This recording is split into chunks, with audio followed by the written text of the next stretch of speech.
Trabalho da História, nono ano B, os 18 do Forte, que eram grupos de pessoas que queriam acabar com o governo da época. A Primeira República. Antes de mais nada, ora pois, a República do Brasil compreende o período entre 15 de novembro de 1889 e a Revolução de 1930, que foi o fim da República Oligárquica. Algumas palavras-chave são importantes para compreender melhor esse período e suas principais características, como o café com leite, o famoso café com leite, nome dado a uma política de alternância na presidência da República entre políticos da oligarquia de São Paulo, café, e Minas Gerais, que era o leite.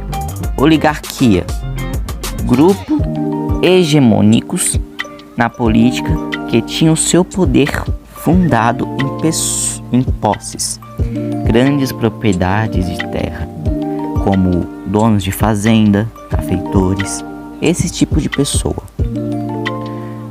Agora, a política dos governadores, que era uma política de troca de favores e apoio político entre governadores e coronéis e o governo federal. Também tem a República Federativa, forma de governo instituída no Brasil com a proclamação da República. Também tem a Prudente de Moraes, presidente que marcou e predominou nas oligarquias.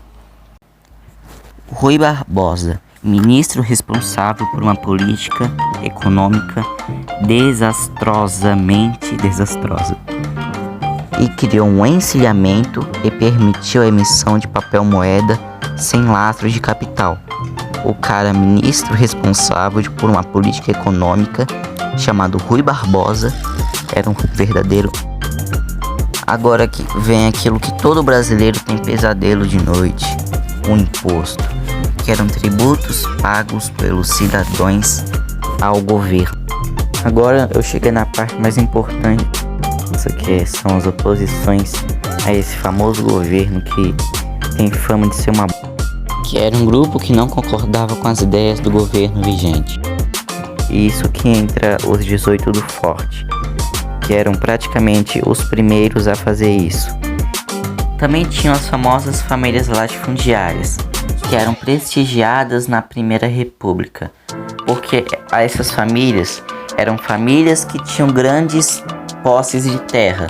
E já que o Brasil naquela época era um Brasil que tinha a sua fonte de economia fundada no princípio da plantação, da agricultura, da agronomia, essas famílias eram as mais importantes, porque elas que forneciam a economia do Brasil. E agora vem o motivo de muitos naquela época odiarem aquela política, que era o voto do cabresto. Todo mundo sabe que de 1989 até 1930, na chamada República Velha, o voto foi manipulado pelos coronéis. Um exemplo, o candidato procurava os coronéis mais influentes da época e poderosos para conseguir apoio, e em troca ele oferecia algumas obras públicas na cidade. Um exemplo,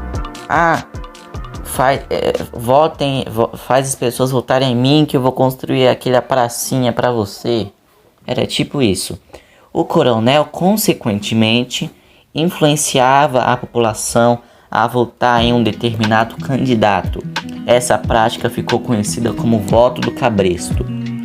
O cabresto é um tipo de corda que é colocada no cavalo.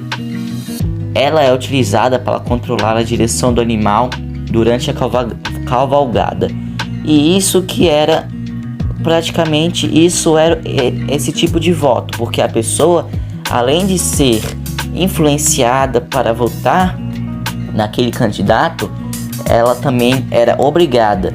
Uma das consequências, se a pessoa não votasse naquele candidato específico, ela poderia perder o emprego e levar uma surra. Uma coisa que as únicas pessoas que votavam naquela época eram homens maiores de 22 anos e alfabetizados. Isso quer dizer que na República Velha, o voto do eleitor era controlado pelos coronéis. O voto nessa época não era secreto, então era impossível enganar o coronel. Agora voltando para o assunto do trabalho. Em 5 de julho de 1922, na ex-capital do país, Rio de Janeiro, ocorreu a Revolta dos 18 do Forte de Copacabana, também conhecida como a Revolta dos 18 do Forte. Foi a primeira ação do movimento tenentista contra a República Velha. A revolta tinha por finalidade derrubar o governo vigente e demonstrar insatisfação com a maneira em que ocorreu a eleição para presidente. Durante o processo eleitoral, no ano de 1921, para a presidência da República, o jornal Correio da Manhã publicou cartas ofensivas com a autoria do candidato Arthur Bernardes, de Minas Gerais, ao ex-presidente Marechal Hermes da Fonseca. Bernardes negou a autoria, mas aos militares, principalmente do clube militar onde Marechal Hermes da Fonseca era presidente, ficaram descontentes com a publicação. Mas o que aconteceu com eles? Os últimos 18 revoltosos marcharam em meio ao tiroteio. Apenas 2 deles sobreviveram, o tenente Siqueira Campos e Eduardo Gomes, importantes personagens nas décadas seguintes. Agora o João e o Felipe irá falar um resumo do resumo.